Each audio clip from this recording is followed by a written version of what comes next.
இது ஃபர்ஸ்ட் மலேசியாவின் செய்திகள் உங்களுக்காக.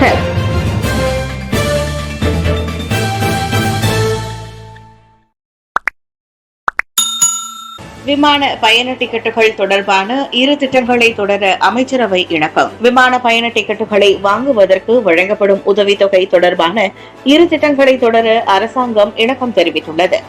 ஃப்ளை சிஸ்வா எனப்படும் தீபகற்பத்தில் இருந்து சபா, சரவாக் மற்றும் லாபுவானுக்கு பயணிக்கும் உயர்கல்வி கழக மாணவர்களுக்கு விமான டிக்கெட்டுகளை வாங்குவதற்கான உதவித்தொகையை தொடர்ந்து வழங்குவது, பண்டிகை காலத்தின் போது தீபகற்பத்தில் இருந்து சபா மற்றும் சரவாக் மாநிலங்களுக்கான விமான டிக்கெட்டுகளின் உச்ச வரம்பு விலையை 599 ரிங்கிட்டாக நிலைநிறுத்துவதும் அதில் ஒன்றாகும். ஃப்ளை சிஸ்வா திட்டம் வழியாக தகுதி பெற்ற சபா, சரவாக் மற்றும் தீபகற்பத்தில் பயிலும் மாணவர்களுக்கு விமான பயணத்திற்கான 300 ரிங்கிட் உதவித்தொகை வழங்கப்படும். ஆகவே ஒவ்வொரு ஆண்டும் மத்திய அரசாங்கம் இந்த உதவியை செய்யும். சபா, சரவாக் மாநிலங்களும் அதன் மாணவர்களுக்கு உதவிகளை வழங்கும். இது மாணவர்களின் சுமையை குறைக்கும் என்று போக்குவரத்து அமைச்சர் அந்தோனி லோக் தெரிவித்தார். அது மட்டுமின்றி பண்டிகை காலத்தின் போது விமான டிக்கெட்டுகளுக்கான உச்சவரம்பு விலை கொள்கையை நிலைநிறுத்துவதற்கும் அமைச்சரவை இணங்கியுள்ளது. மலேசிய ஏர்லைன்ஸ் நிறுவனத்திற்கு உதவ அரசாங்கம் தயாராக உள்ளது. மலேசிய ஏர்லைன்ஸ் நிறுவனத்தில் ஏற்பட்டுள்ள பிரச்சினைகளுக்கு தீர்வு காண அரசாங்கம் தயாராக உள்ளது. அதற்கு நீண்ட காலம் தேவைப்படும் என்றாலும் அதற்கான நடவடிக்கைகளை தேசிய கருவூலம் தொடங்கியுள்ளதாக பிரதமர் ஸ்ரீ அன்வார் இப்ராஹிம் தெரிவித்தார். இவ்விவகாரம் தொடர்பாக ஒவ்வொரு வாரமும் நடைபெறும் அமைச்சரவை கூட்டத்தில் விவாதிக்கப்படுவதாக அவர் குறிப்பிட்டார். மலேசிய ஏர்லைன்ஸ் நிறுவனத்திற்கு எவ்வாறு உதவுவது குறித்து ஒவ்வொரு வாரமும் விவாதிக்கப்படுகிறது. தேசிய விமான நிறுவனம் என்பதால் இது தொடர்ந்து செயல்பட அரசாங்கம் உரிய நடவடிக்கைகளை மேற்கொள்ளும் என்று பிரதமர் கூறினார். அந்நிறுவனத்தில் உள்ள குறைபாடுகளை சுட்டிக்காட்டும் வேளையில் அதன் வெற்றிகளையும் மறுக்க முடியாது என்று அன்வார் தெரிவித்தார். இவ்வாண்டில் 32,676 ஏமாற்ற வேலை இணைய மோசடி உள்ளடக்க பதிவு நீக்கம். இவ்வாண்டு ஜனவரி முதல் ஆகஸ்ட் 15ஆம் தேதி வரையில் மலேசிய தொடர்பு மற்றும் பல்லுடக ஆணையம் MCMC 32,676 ஏமாற்று மற்றும் இணைய மோசடி உள்ளடக்கங்களை அகற்றியுள்ளது. 2023ஆம் ஆண்டில் அதே காலகட்டத்தில் அந்த எண்ணிக்கை 6,297 இருந்தது. 2021ஆம் ஆண்டு முதல் 2024ஆம் ஆண்டு ஏப்ரல் மாதம் வரையில் இணைய மோசடியினால் 318 கோடி ரிங்கிட்டை நாடு இழந்துள்ளதாக தொடர்புத்துறை அமைச்சர் தியோனி சிங் கூறினார். கடந்த ஆண்டு 6000க்கும் மேற்பட்ட மோசடி உள்ளடக்கத்தை நாங்கள் அகற்றி இருந்தாலும் டீப் ஃபேக் தொழில்நுட்பம் இருப்பதால் இம்முயற்சி அவ்வளவு பயனுள்ளதாக இல்லை என்பது தெரிகிறது.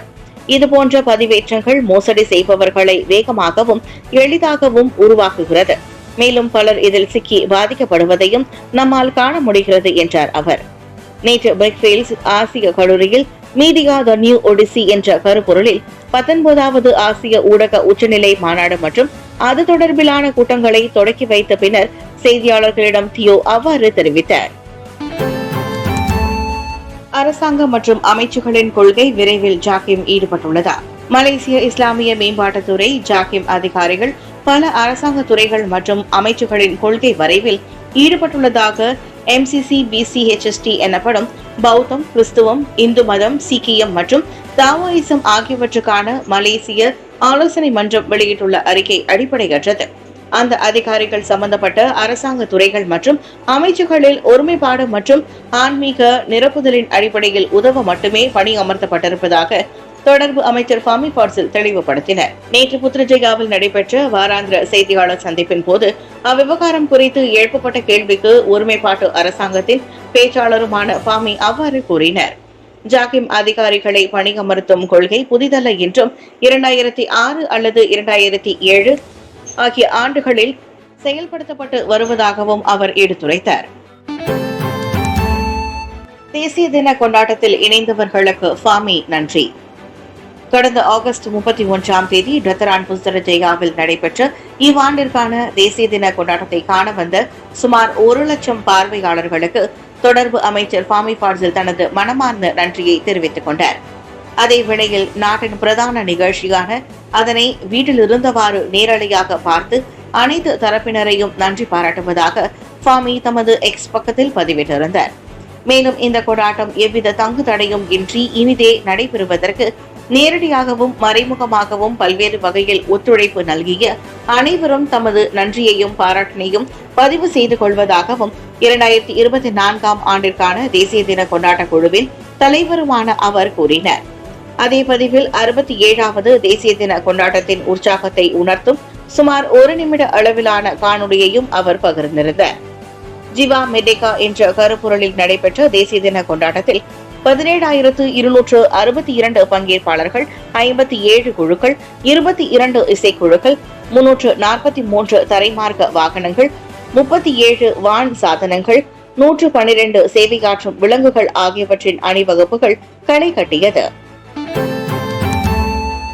ஹரிமா மலாயாவின் வளர்ச்சிக்கு 1,50,00,000 ரிங்கிட் ஒதுக்கீடு.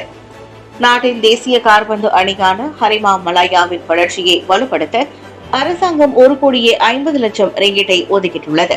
ஹரிமா மலாயாவின் நற்பெயரையும் கௌரவத்தையும் உயர்த்தும் அரசாங்கத்தின் முயற்சியாக அணி நிர்வாகம், பயிற்சி மற்றும் விளையாட்டாளர்களின் நலன் ஆகியவற்றிற்கு முன்னுரிமை வழங்கி இந்நிதி ஒதுக்கப்பட்டுள்ளதாக பிரதமர் டாக்டர் ஸ்ரீ அன்வர் இப்ராஹிம் தெரிவித்தார். நான் நிதி அமைச்சிடம் இருந்து 1 கோடி ரிங்கிட்டை ஒதுக்கீடு செய்துள்ளேன். மேலும் 50,00,000 ரிங்கிட் நிறுவனங்களிடம் இருந்து பெறுவதற்கான உறுதிப்பாட்டை பெற்றுள்ளேன். ஆனால் 1,50,00,000 ரிங்கிட் சங்கத்திற்கானது அல்ல. மாறாக ஹரிமா மலாயா அணி, அதன் நிர்வகிப்பாளர், அதன் சிறந்த பயிற்சியாளர்களுக்கு. சில ஆண்டுகளில் ஹரிமா மலாயாவை ஆசியாவின் சிறந்த அணிகளில் ஒன்றாக உருவாக்க முடியும் என்றார் அவர். ஒதுக்கீட்டை நிர்வகிப்பது தொடர்பில் மலேசிய கால்பந்து சங்கம், ஃபேம் மற்றும் இளைஞர் மற்றும் விளையாட்டு அமைச்சர் ஹன்னாயோ ஆகியோருடன் விரைவில் பேச்சுவார்த்தை மேற்கொள்ளவிருப்பதாக டாக்டர் ஸ்ரீ அன்வர் இப்ராஹிம் கூறினார்.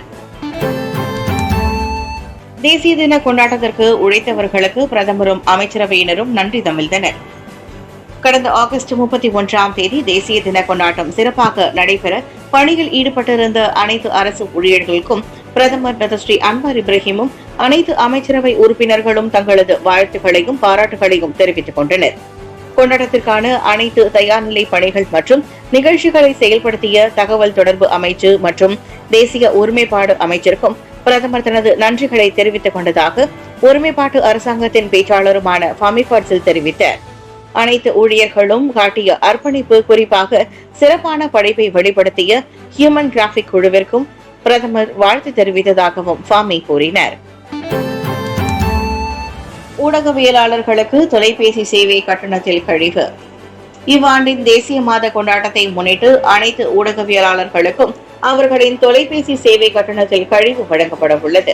தொலைத்தொடர்பு சேவை கட்டணத்தில் இச்சலுகையை பெற ப்ரீபெய்ட் எனப்படும் முன்பணம் செலுத்தி தொலைபேசி சேவையை பயன்படுத்தும் ஊடகவியலாளர்கள் தகவல் துறையில் பகிர்ந்து கொள்வதை உறுதி செய்து கொள்ள வேண்டும் என்று ஃபாமி ஃபாட்சில் தெரிவித்தார்.